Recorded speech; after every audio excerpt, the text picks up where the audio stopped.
யோபு எழுதின புஸ்தகம் 5வது அதிகாரம் 9 11 வரை வாசிக்க கேட்போம். யோபு 5 9 11 வரை வாசிக்க கேட்போம்.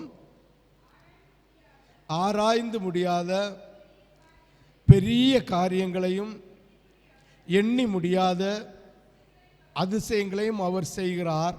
தாழ்ந்தவர்களை உயரத்தில் வைத்து துக்கிக்கிறவர்களை ரட்சித்து அவர் உயர்த்துகிறார். ஹல்லேலூயா, ஹல்லேலூயா. ரெண்டு விதத்தில் இதை எடுக்கலாம். ஒன்று, நம்முடைய ஆஸ்தியில் தாழ்ந்தவன், அதாவது வறுமைப்பட்டிருக்கிறவனையும் கர்த்தர் உயரத்தில் கொண்டு வைத்திருக்கிறார். இன்னொன்று, தன்னுடைய இருதயத்தை தாழ்த்தினவர்களையும் கர்த்தர் உயரத்தில் கொண்டு வைத்திருக்கிறார். ஹல்லேலூயா.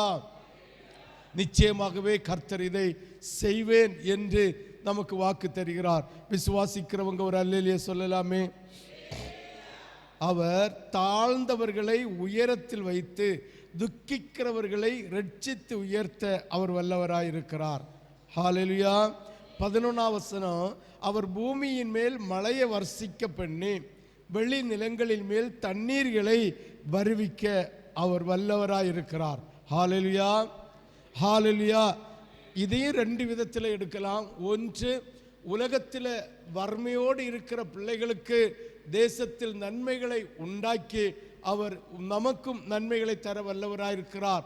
இன்னொன்று, ஆவிக்குரிய வாழ்க்கையில் நம்முடைய நிலை தப்பி போயிருந்தால், ஆவிக்குரிய வாழ்க்கையில் அபிஷேகத்தினால் குறைவுபட்டிருந்தால், அவர் அபிஷேக மழையினால் உன்னை நிரப்பி அவர் உன்னை உற்சாகப்படுத்த வல்லவராயிருக்கிறார்.